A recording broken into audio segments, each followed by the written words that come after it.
warahmatullahi wabarakatuh. Salam sejahtera bagi kita semua. Yang kami hormati Ibu Dr. Hajah Darmiani MPD dan Ibu Iva Nurmawanti MPD selaku dosen mata kuliah bimbingan konseling dan teman-teman semua yang berbahagia. Perkenalkan, kami dari kelompok 1 akan mempresentasikan hasil kerja dari kelompok kami tentang layanan bimbingan belajar dan layanan mengatasi masalah. Sebelum itu, saya akan memperkenalkan anggota dari kelompok 1. Di antaranya Bella Novitasari sebagai pemateri pertama, Baik Zahara Putri Maulia sebagai pemateri kedua, Baik Niza sebagai pemateri ketiga, Alfani Musi sebagai pemateri keempat, Baik Febrian Sari Rizky sebagai pemateri kelima, saya sendiri Atma Sanjani sebagai pemateri keenam sekaligus sebagai moderator. Kemudian yang terakhir ada Ananda Rifka Anissa sebagai pemateri ketujuh.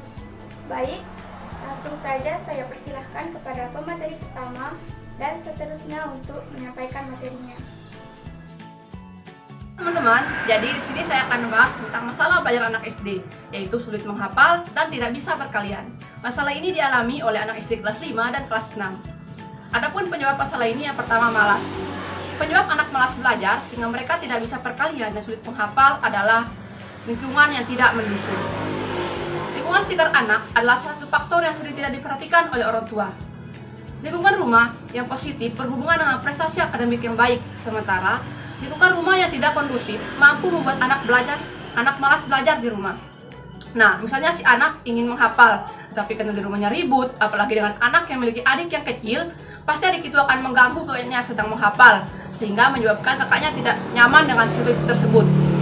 Kemudian, dengan orang tua yang berkelahi di depan anaknya, mereka tidak mengetahui bahwa anaknya mendengar mereka bertengkar, sehingga ketika anak yang mendengar orang tuanya bertengkar akan membuat emosi anak tersebut menjadi stabil, sehingga proses menghafal atau proses belajarnya terganggu.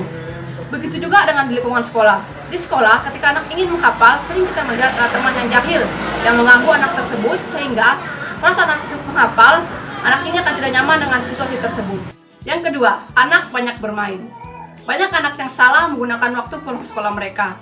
Pada saat pulang sekolah, seharusnya mereka beristirahat, belajar, mengulangi atau mengulas apa yang telah mereka pelajari di sekolah, sehingga memudahkan anak itu menghafal.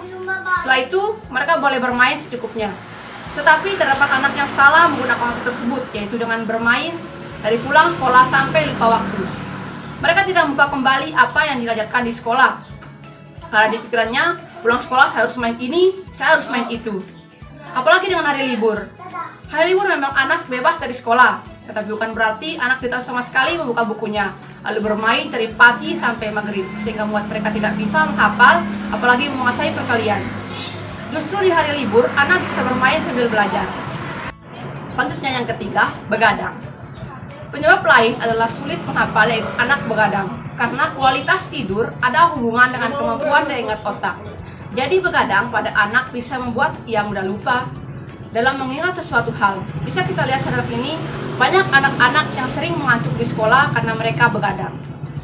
Mereka begadang disebabkan karena kecanduan bermain HP, apalagi dengan game online. Mereka bermain tidak mengenal waktu, mereka tidak mengetahui bahwa sudah larut malam karena keasikan, atau bahkan mereka sudah mengetahui bahwa sudah larut malam, tapi mereka tetap bermain karena sudah kecanduan.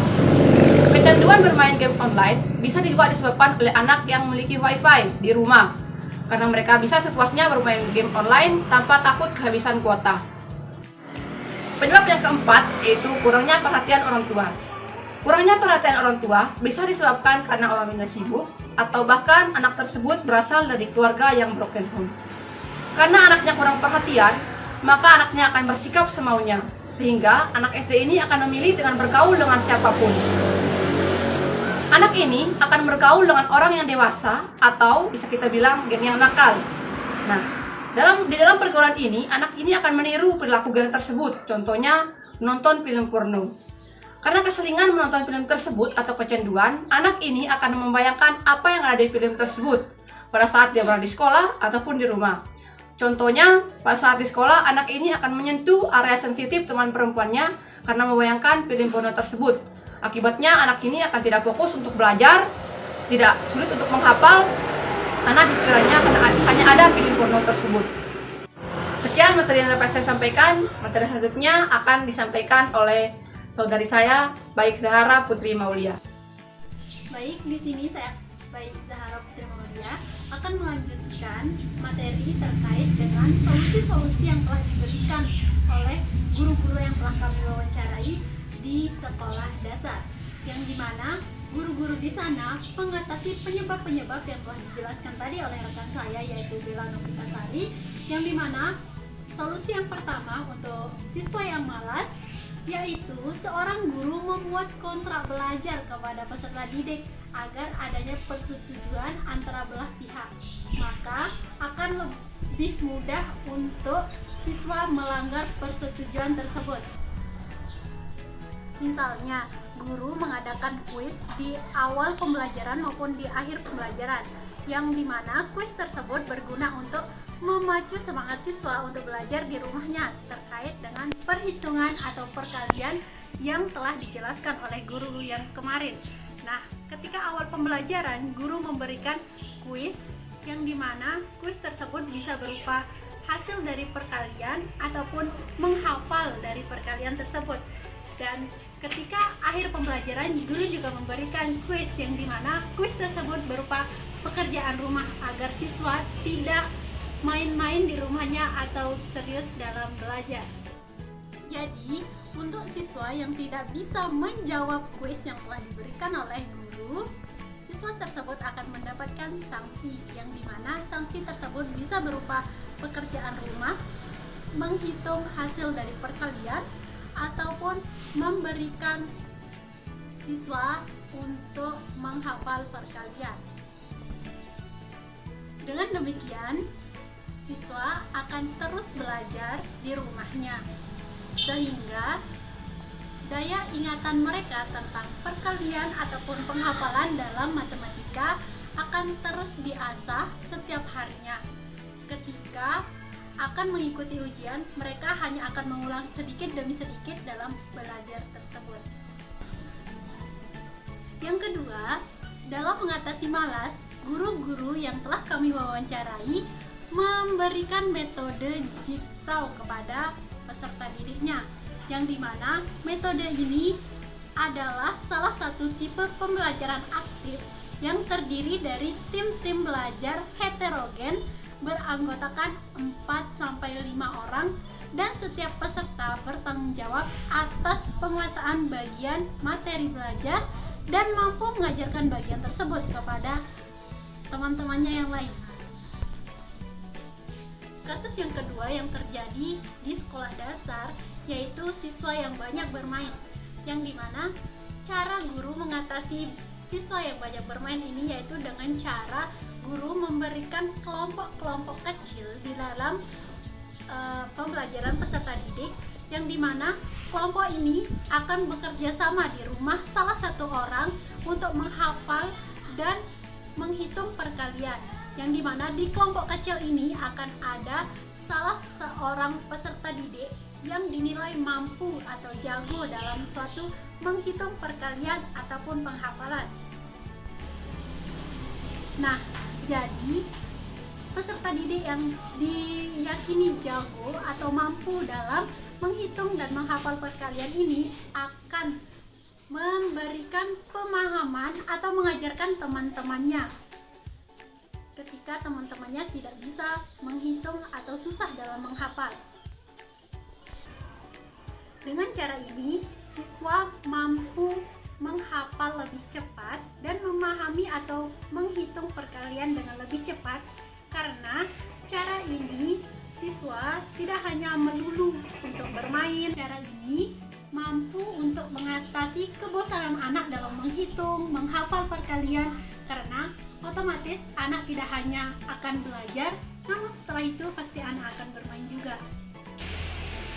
Kasus yang ketiga yaitu anak yang sering begadang, yang dimana guru mengambil peran dalam hal ini bersama-sama dengan orang tua, bekerja sama dalam mengatasi anak yang sering begadang dengan cara orang tua memberikan pengajaran kepada anaknya atau memberikan batasan kepada anak dalam jam tidurnya. Bagi anak yang sering begadang karena bermain HP khususnya bermain game online, peserta didik akan dibimbing oleh orang tuanya di rumah dengan cara guru memberikan saran kepada orang tua peserta didik. Jika ingin memberikan HP kepada peserta didik, lebih baik menggunakan batasan yang telah ditentukan. Dan ketika peserta didik hendak tidur, alangkah baiknya orang tua dari peserta didik mengevaluasi lagi apa saja yang telah diberikan oleh gurunya di sekolah dan ditanyakan kepada peserta didik sebelum tidur. Sangat efektif untuk meningkatkan daya ingat peserta didik agar apa yang telah diajarkan oleh gurunya di sekolah dia juga bisa mengingatnya ketika hendak tertidur. Kasus yang keempat yaitu kurangnya perhatian dari kedua orang tua. Dalam kasus ini tidak sedikit anak di usia sekolah dasar mengalami kekurangan perhatian dari kedua orang tuanya, entah itu orang tuanya sibuk atau anak tersebut dalam keluarga yang broken home. Dari kasus di atas, terdapat anak yang tidak diberikan perhatian oleh kedua orang tuanya, yang dimana anak tersebut bebas bergaul dengan siapapun, karena anak tersebut tidak dibatasi oleh kedua orang tuanya. Akibatnya, anak tersebut mengikuti orang-orang yang membawanya ke jalan yang tidak benar. Contohnya yaitu anak mengikuti orang-orang yang kecenderungan menonton film porno. Akhirnya, anak tersebut juga mengikuti menonton film porno tersebut. Setelah menonton film terlarang tersebut, anak akan berhayal untuk memiliki apa yang ada di dalam film tersebut. Akhirnya, anak tersebut akan mengimplementasikan keinginannya kepada teman sekolahnya.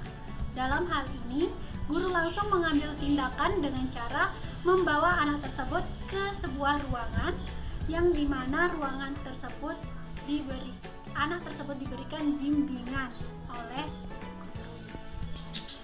langkah-langkah yang diambil guru dalam memberikan bimbingan belajar, yaitu yang pertama, menganalisis permasalahan siswa melalui langkah-langkah bimbingan belajar.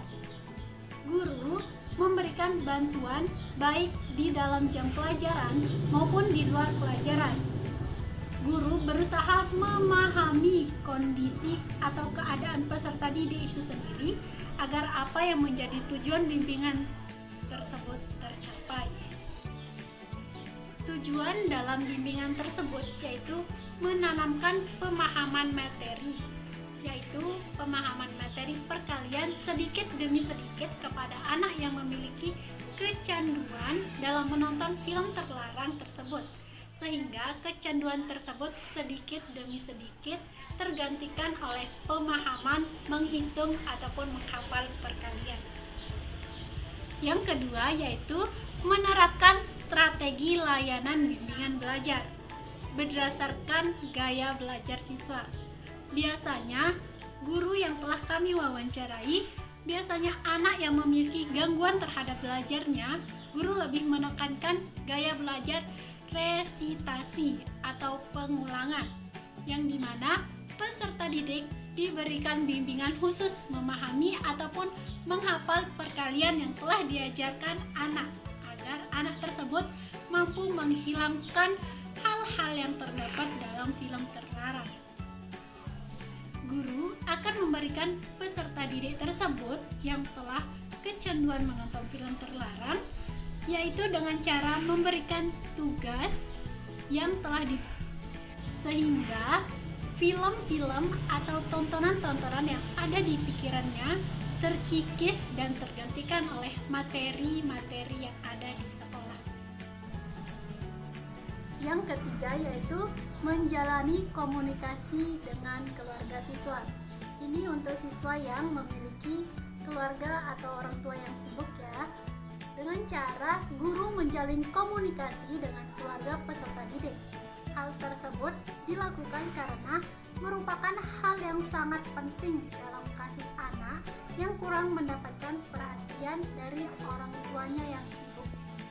Guru mengajak orang tua untuk bekerja sama atau memberitahu tugas orang tua dalam pendidikan anaknya yang sudah menjadi kewajiban orang tua untuk mendidik anak.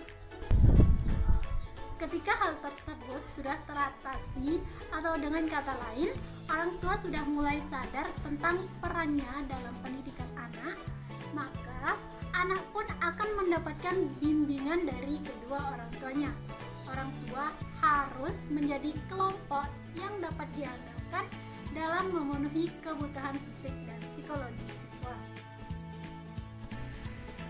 Sumber kasih sayang siswa dan penerimaan serta orang-orang atau keluarga yang dapat diandalkan untuk memecahkan masalah yang dihadapi, khususnya dalam mendukung dan membimbing peserta didik dalam belajar. Jika orang tua tidak memiliki waktu kepada anaknya di pagi hari, seenggaknya orang tua memiliki waktu kepada anaknya di malam hari. Tidur, orang tua bisa mengevaluasi atau menanyakan kembali terkait materi yang telah diberikan oleh gurunya di sekolah. Ketika itu, orang tua bisa menyimak hafalan anak dalam pelajaran matematika ataupun pelajaran lain terkait dengan perkalian yang telah diberikan oleh guru di sekolah atau orang tua di sekolahnya. Sekian materi yang dapat saya sampaikan, kurang lebihnya saya mohon maaf. Materi selanjutnya yaitu tanggapan dari kelompok kami yang akan disampaikan oleh rekan saya, Baituniza. Kepadanya saya silakan. Baik, selanjutnya saya akan menjelaskan tanggapan-tanggapan kami tentang solusi-solusi yang telah disampaikan oleh rekan saya, Baik Zahra Putri Maulia. Yang pertama, tanggapan kami tentang solusi malas. Tugas mengajar ataupun mendidik siswa tidak sekedar memindahkan materi dari buku ke otak. Banyak faktor yang harus dipertimbangkan guru agar siswa rajin belajar. Dalam solusi di atas, guru membuat kontrak belajar dengan siswa dengan menerapkan metode belajar seperti kuis dan juga metode jigsaw. Dengan adanya kontrak belajar ini, guru bisa menciptakan suasana belajar yang kondusif, seperti siswa belajar dengan tenang dan rapi. Siswa tidak tidur di kelas ketika guru sedang mengajar, dan semua siswa akan mengerjakan tugasnya. Kemudian, pemberian kuis kepada siswa adalah cara untuk melatih siswa melakukan refleksi terhadap materi yang baru dikerjakan, sehingga membantu siswa membangun kemampuan melakukan asesmen diri atas tingkat pemahaman yang dicapai. Kuis ini merupakan salah satu metode yang bisa digunakan untuk meningkatkan semangat siswa dalam berkompetensi dan bekerja sama, sekaligus melatih ketangkasan siswa. Selain metode kuis, guru juga menggunakan metode jigsaw, di mana metode jigsaw ini mempunyai manfaat untuk pemahaman yang lebih mendalam dan mempunyai retensi atau penyimpanan lebih lama. Jadi, menurut kami, metode ini sangat tepat jika digunakan dalam mengatasi kasus malas dalam menghafal dan menghitung perkalian. Tanggapan kami yang kedua yaitu tentang solusi banyak bermain. Dalam solusi ini, guru memberikan tugas secara berkelompok. Dengan cara berkelompok, otomatis siswa juga akan belajar dengan cara berkelompok. Manfaat belajar kelompok sangat bagus untuk perkembangan siswa.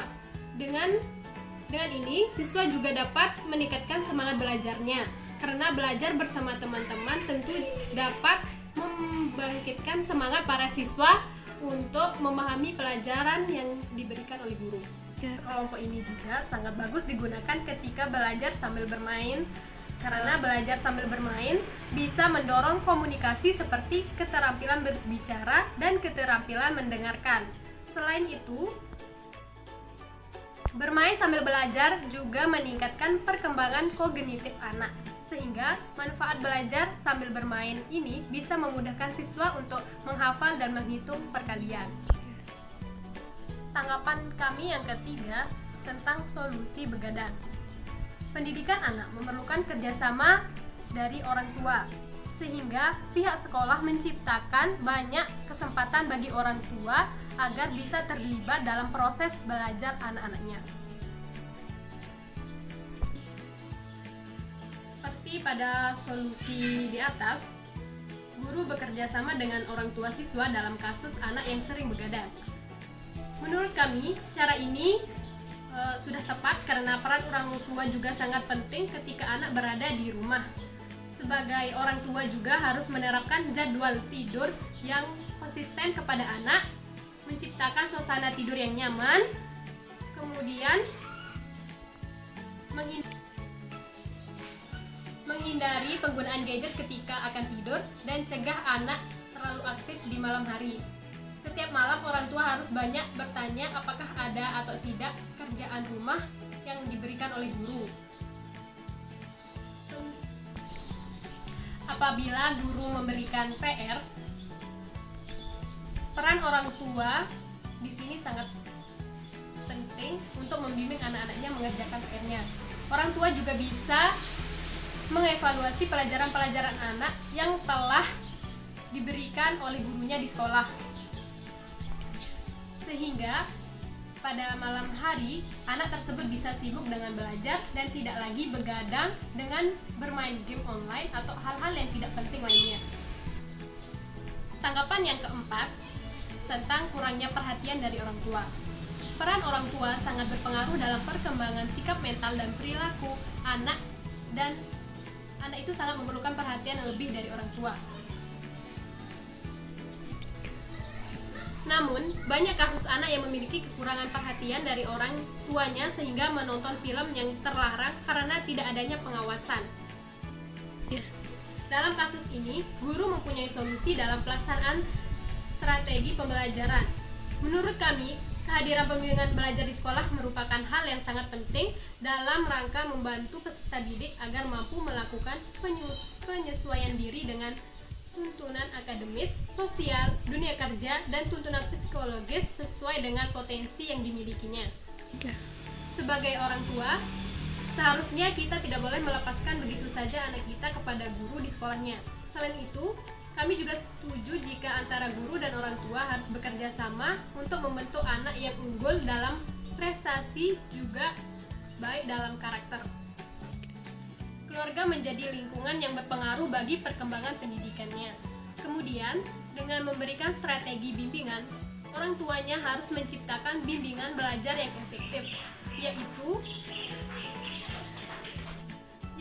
dengan memberikan layanan belajar sesuai dengan gaya belajar siswa.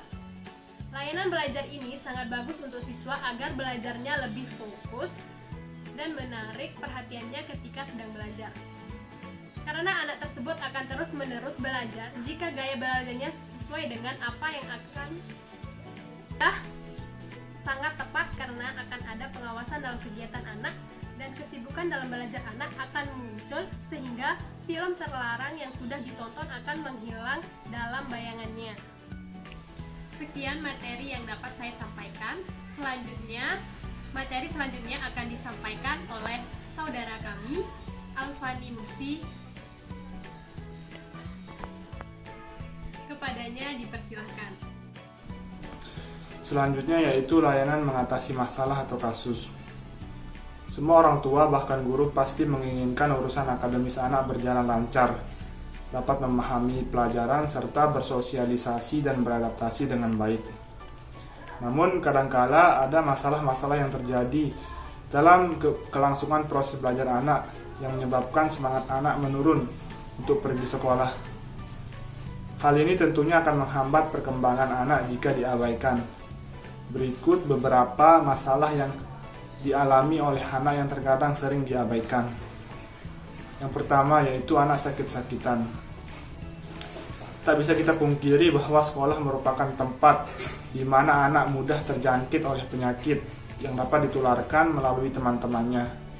Dalam suatu lingkungan yang sama, masing-masing anak membawa potensi penyakit, virus dan bakteri yang masing-masing yang ada dalam diri mereka. Meski di usia-usia sekolah ini kekebalan tubuh anak sedang berada dalam taraf melawan infeksi, tetapi hal ini tidak bisa dianggap remeh. Memastikan anak agar tidur cukup setiap malam dan banyak mengonsumsi buah dan sayur yang kaya akan antioksidan merupakan cara yang dapat orang tua dan guru lakukan untuk memperkuat kekebalan tubuh anak. Selain itu, mengajak anak melakukan aktivitas fisik secara rutin agar tubuhnya dapat melawan kuman, virus, dan mikroorganisme yang lain yang ada di sekitarnya. Penting membiasakan anak mencuci tangan menggunakan sabun dan air sebelum dan sesudah makan, serta setelah menggunakan toilet. Ingatkan anak juga untuk menjaga diri saat bersin dan batuk dengan selalu menutup mulut dan hidungnya dengan tisu.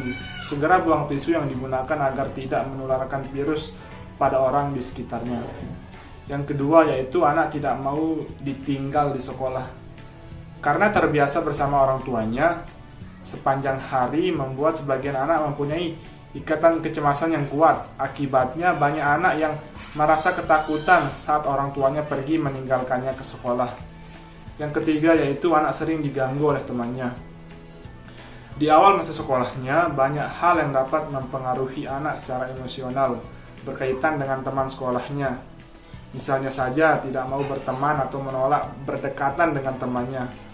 Faktanya pada usia ini anak-anak masih belajar keterampilan sosial dasar dan mencari tahu bagaimana cara mengelola emosinya sendiri. Yang keempat yaitu anak suka mengganggu temannya. Sebagai orang tua sangat penting mengakui jika anaknya memang mempunyai kecenderungan senang mengganggu temannya. Yang kelima yaitu anak tidak menyukai gurunya. Penyebab anak tidak menyukai gurunya ialah karena anak merasa takut saat melihat guru sedang marah, berbicara dengan nada keras dan tinggi sehingga menyebabkan anak merasa tidak nyaman. Kemudian materi selanjutnya yaitu masalah. Apa sih masalah itu? Banyak ahli mengemukakan pengertian dari masalah. Ada yang melihat masalah sebagai ketidaksesuaian antara harapan dan kenyataan. Ada pula yang melihatnya sebagai tidak terpenuhinya kebutuhan seseorang, dan ada pula yang mengartikannya sebagai sesuatu hal yang tidak mengenakan. Prayitno tahun 1985 mengemukakan bahwa masalah adalah sesuatu yang tidak sesuai.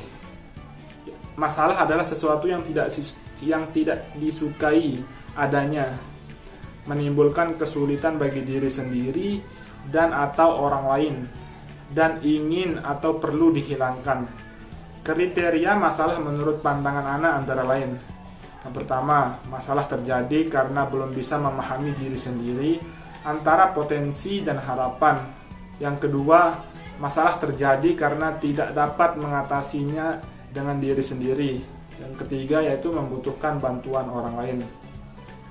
Kemudian apa sih yang menyebabkan permasalahan ini timbul? Beberapa faktor yang bisa mempengaruhi anak ketika di sekolah. Di antaranya yang pertama ada faktor pribadi atau faktor internal.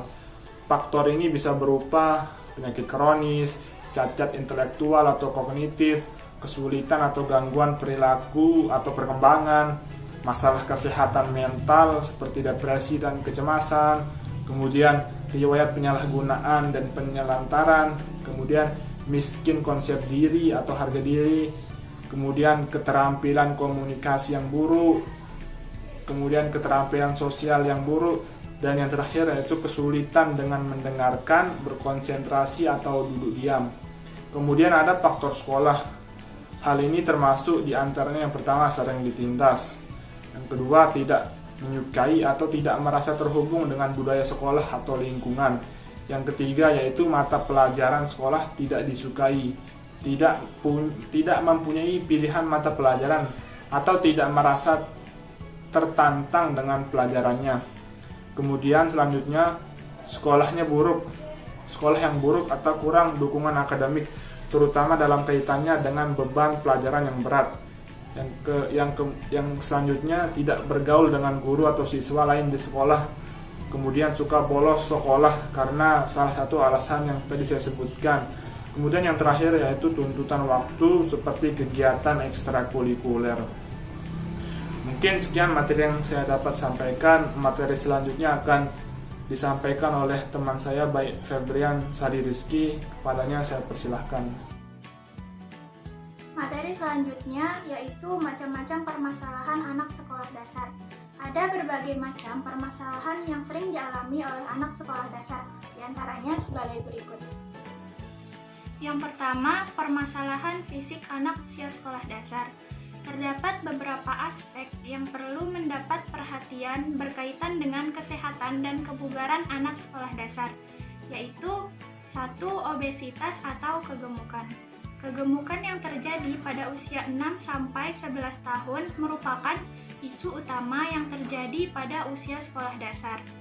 Penyebab kegemukan tersebut disebabkan karena kelebihan berat badan sebagai akibat dari kurangnya berolahraga dan terlalu banyak makan.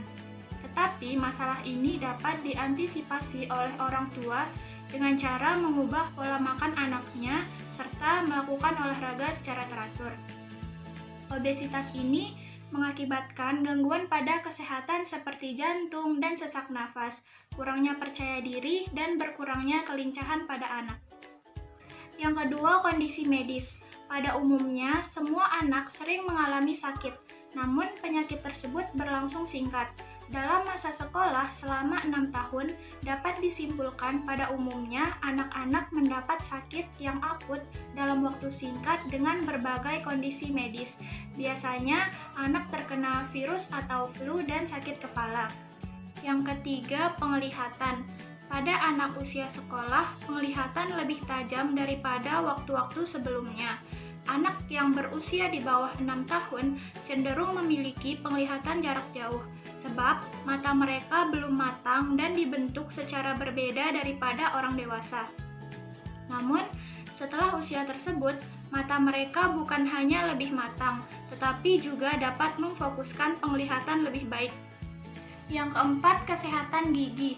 Pada usia 6 tahun, anak mengalami tanggal giginya yang pertama kali.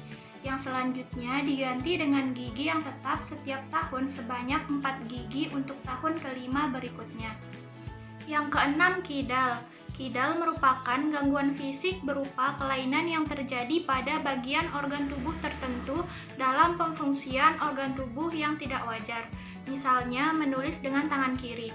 Ada beberapa penyebab masalah dari kidal, antara lain faktor bawaan dari lahir dan faktor pembiasaan yang salah.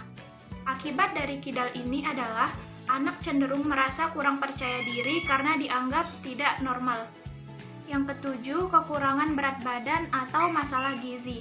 Sama halnya dengan obesitas, kekurangan berat badan ataupun gizi ini juga menyebabkan gangguan fisik pada anak.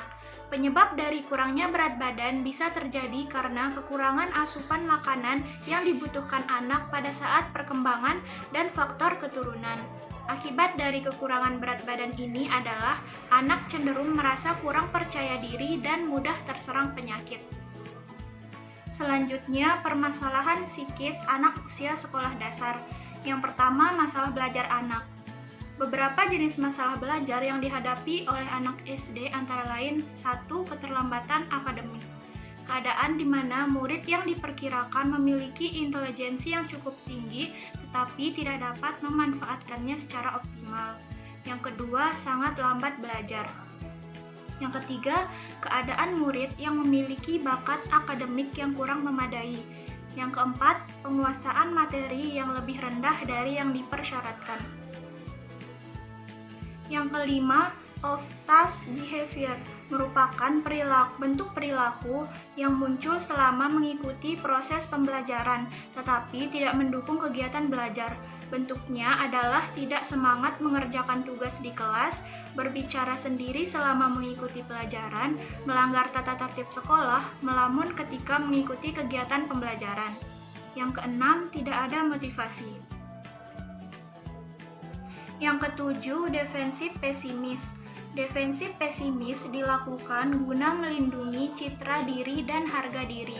Tetapi, defensif pesimis ini dilakukan dengan mengembangkan standar yang rendah dalam tujuan yang hendak dicapai. Melalui pengembangan standar yang rendah tersebut, individu berharap ketika mengalami kegagalan tetap dapat diterima dan dimaklumi oleh lingkungannya atas kegagalan tersebut. Di samping itu, tetap menjaga citra diri di hadapan orang lain bahwa kegagalan bukan dikarenakan ketidakmampuannya untuk belajar, melainkan karena ia sendiri mengembangkan standar yang rendah terhadap prestasi yang hendak dicapainya. Seorang siswa idealnya memiliki kemampuan dan keterampilan yang memadai untuk melakukan proses belajarnya. Keterampilan yang dimaksud meliputi keterampilan mengembangkan motivasi, mengelola kegiatan belajarnya, keterampilan membaca, keterampilan menulis, keterampilan menghafal, mengorganisasikan pengetahuan, kemampuan metakognitif, keterampilan mengelaborasi pengetahuan, dan keterampilan memanfaatkan sumber daya lingkungan untuk kepentingan belajarnya. Yang kedelapan, gangguan keterampilan motorik. Gangguan keterampilan motorik dikenal pula dengan sebutan gangguan koordinasi perkembangan. Anak yang menderita gangguan motorik mengalami gangguan yang parah dalam pengembangan koordinasi motorik yang tidak disebabkan oleh retardasi mental ataupun gangguan fisik yang lain. Anak tersebut mengalami kesulitan dalam mengikat tali sepatunya dan mengancing baju. Pada usia yang lebih besar, mereka kesulitan untuk membuat suatu bangun, bermain bola, menggambar, dan menulis. Diagnosa gangguan keterampilan motorik ini ditegakkan apabila gangguan tersebut menghambat prestasi akademik dan berbagai aktivitas sehari-hari. Yang kesembilan, problem kesulitan menulis atau disgrafia. Tentunya disgrafia ini berbeda dengan tulisan tangan yang jelek. Tulisan tangan yang jelek biasanya tetap dapat terbaca oleh penulisnya dan juga dilakukan dalam waktu yang relatif sama dengan yang menulis dengan bagus. Akan tetapi, untuk disgrafia, anak membutuhkan waktu yang lebih lama untuk menulis.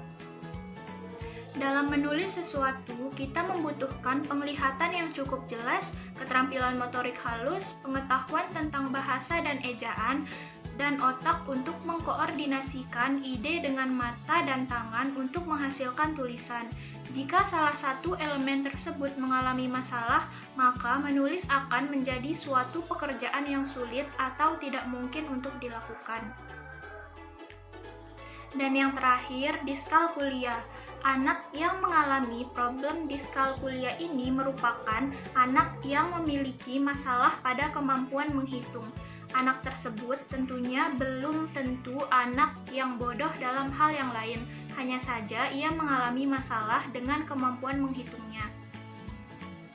Sekian materi yang dapat saya paparkan. Materi selanjutnya akan disampaikan oleh rekan saya. Kepada Atma Sanjani, disilahkan. Baiklah, di sini saya sebagai pemateri ke-6 akan menyampaikan materi tentang masalah emosional, stres, dan sosial pada anak. Yang pertama adalah masalah emosional. Adapun masalah emosional yang dialami oleh anak antara lain, yang pertama kebrutalan atau keberingasan. Kebrutalan atau keberingasan anak nampak pada perilakunya. Mereka menunjukkan suatu perbuatan yang seringkali memerlukan bantuan orang lain, misalnya berkelahi, berbohong, mencuri, dan merusak.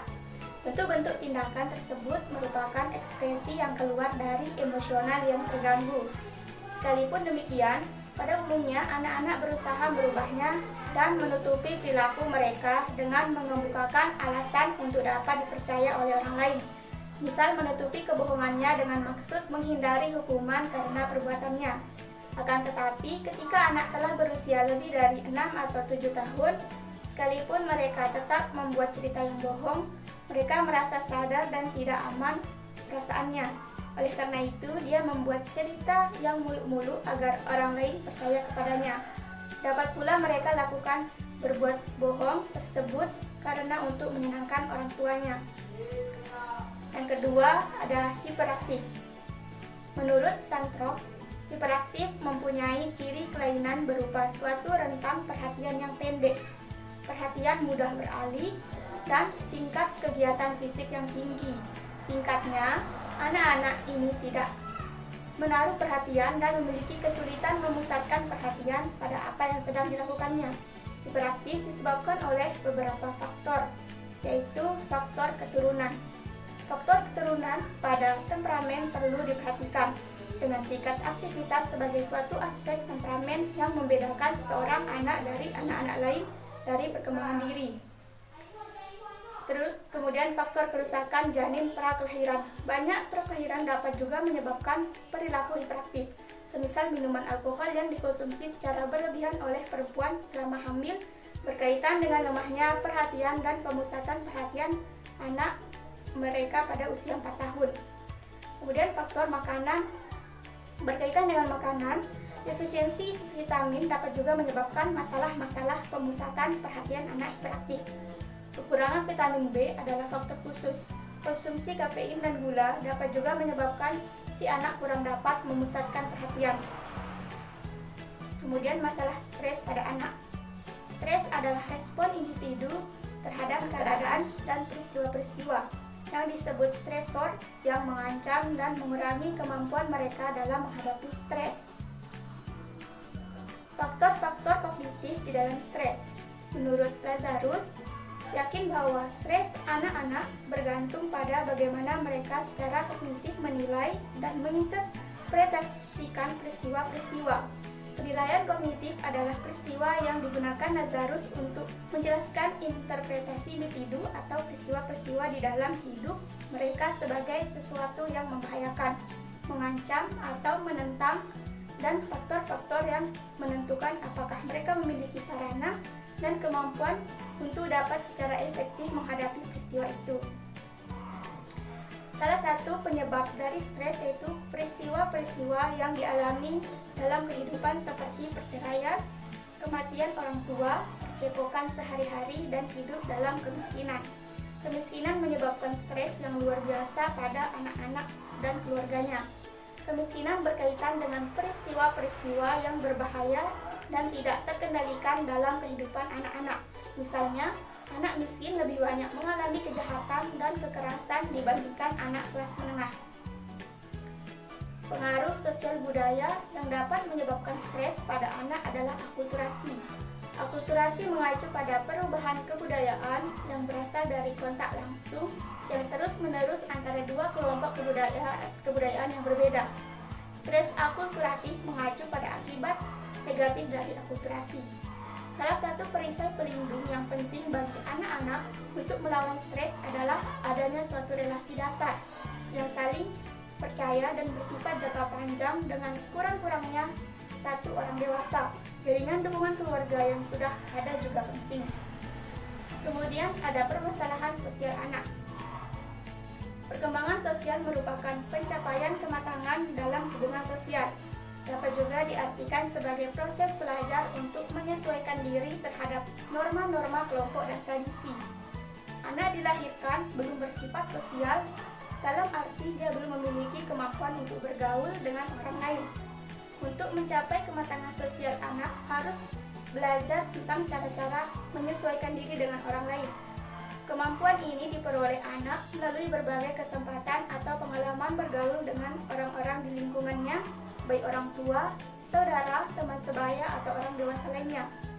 Perkembangan sosial tidak terlaksana secara baik, maka akan mengakibatkan permasalahan sosial yang dihadapi oleh anak. Macam-macam permasalahan sosial yang dihadapi anak usia dasar.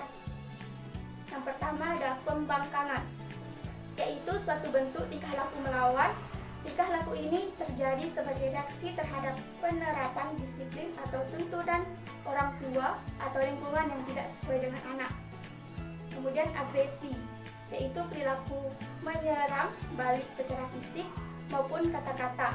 Agresi ini merupakan salah satu bentuk reaksi terhadap frustasi, kecewa karena tidak terpenuhi kebutuhan atau keinginannya yang dialaminya. Agresi ini mewujud dapat perilaku menyerang seperti memukul, mencubit, menendang, dan mencaci maki. Kemudian yang ketiga ada bertengkar. Bertengkar atau berselisih terjadi apabila seorang anak merasa tersinggung atau terganggu oleh sikap dan perilaku anak lain. Yang terakhir ada persaingan. yaitu keinginan untuk melebihi orang lain dan selalu didorong oleh orang lain. Cukup sekian dari saya. Materi selanjutnya akan disampaikan oleh rekan kami Ananda Rifka Anissa. Baiklah, di sini saya Ananda Rifka Anissa sebagai pemateri terakhir akan menyampaikan materi tentang kasus anak yang memiliki perilaku sosial negatif. Adapun kasus ini kami ambil di SD Negeri 1 Sukadana dengan nama kasus memiliki perilaku sosial negatif. Kemudian inisial anak E, tingkah laku anak sehingga dikatakan punya masalah, yakni subjek ketika akan berangkat ke sekolah jarang sarapan pagi. Karena ketika berangkat sekolah orang tua subjek sudah tidak ada di rumah. Ketika berangkat ke sekolah subjek tidak memakai sepatu dan dengan dandanan yang seadanya dan tidak rapi seperti rambut yang tidak disisir. Ketika di rumah subjek jarang belajar dengan alasan karena tidak ada PR, dan kalau ada PR subjek selalu menyontek pekerjaan temannya, dan kalau tidak dibolehkan oleh temannya subjek selalu memaksa. Subjek tidak pernah peduli ketika temannya marah terhadapnya. Subjek ini pun selalu memaksakan keinginannya kepada temannya. Pada saat bermain dengan temannya, subjek selalu ingin mengalahkan teman-temannya dengan segala cara. Ketika di kelas, subjek tidak bisa fokus dalam pembelajaran karena subjek tidak bisa diam dan selalu mengganggu temannya, ingin cepat istirahat dan bermain serta jajan. Kemudian, apa yang dirasakan anak-anak dan orang-orang di sekitarnya, yaitu teman-temannya merasa tidak nyaman dan risih dengan keberadaan subjek karena subjek selalu mondar-mandir, jalan ke sana kemari, mengganggu teman-temannya, memukul meja, menyanyi sendiri atau jungkat-jungkit kursi. Bahkan subjek pernah menjambak rambut temannya karena tidak diberikan contekan pada saat mengerjakan soal mid semester. Kemudian kapan kami melakukan penelitian ini, yaitu pada tanggal 10 Mei pada hari Minggu 10 Mei 2021 di SD Negeri 1 Sukadana. Adapun latar belakang dan akibat dari kasus anak di SD Negeri 1 Sukadana, yakni subjek tinggal bersama orang tuanya beserta kakak dan kedua adiknya. Tempat tinggal yang cukup sederhana. Ia memiliki halaman rumah, terdapat kolam ikan yang kosong. Fasilitas yang ada di rumah subjek termasuk sederhana. Subjek tidak memiliki fasilitas belajar yang lengkap. Hal ini terlihat dari tidak adanya meja belajar, peralatan sekolah yang dimiliki subjek juga tidak lengkap. Subjek hanya memiliki peralatan sekolah berupa seragam, tas sekolah, sepatu yang jarang dipakai dan sudah sempit, buku tulis, beberapa buku pelajaran, dan pulpen. Berdasarkan hasil observasi yang dilakukan terhadap subjek, diketahui bahwa jenis perilaku sosial negatif yang sering dilakukan subjek adalah memukul-mukul meja sambil menyanyi sehingga menimbulkan suara gaduh. Temannya pada saat mengerjakan tugas dan guru menyontek pekerjaan temannya dengan paksa, mencari perhatian dengan jungkat-jungkit kursi pada saat proses belajar berlangsung. Hubungan subjek dengan teman-temannya di sekolah menunjukkan perilaku sosial yang negatif. Bentuk perilaku negatif tersebut diantaranya adalah suka memaksa terhadap temannya ketika temannya tidak sependapat dengannya dan tidak sesuai dengan dirinya. Perilaku subjek yang suka mengganggu dan memaksa temannya serta ingin menang sendiri dalam permainan membuat subjek tidak disenangi serta dijauhi oleh teman-temannya. Kemudian, akibat perilaku sosial negatif yang dilakukan oleh siswa antara lain, jangka panjang dapat menyebabkan siswa terisolir. Yang kedua, akan menjadi suatu kebiasaan buruk dan menurunnya prestasi belajar yang berperilaku sosial negatif. Yang ketiga, jangka panjang dapat menyebabkan kemerosotan kondisi sekolah dalam hal prestasi belajar. Kemudian pengumpulan data. Adapun pengumpulan data yang kami lakukan yaitu dengan melakukan wawancara. Wawancara ini dilakukan dengan subjek dan orang-orang terdekat subjek. Kemudian, upaya pencegahan dan pemecahan masalah. 1. Guru khusus melakukan pendekatan kepada siswa agar berhenti memiliki perilaku negatif. Yang kedua, guru tidak akan pernah bosan memberikan nasihat dan motivasi sebagai dorongan agar siswa mempunyai perilaku yang baik. Yang ketiga, guru memberikan teguran dan peringatan secara langsung maupun tidak langsung kepada siswa. Yang keempat, guru memberikan sanksi atau hukuman yang mendidik dan melakukan kerjasama atau pendekatan dengan orang tua siswa.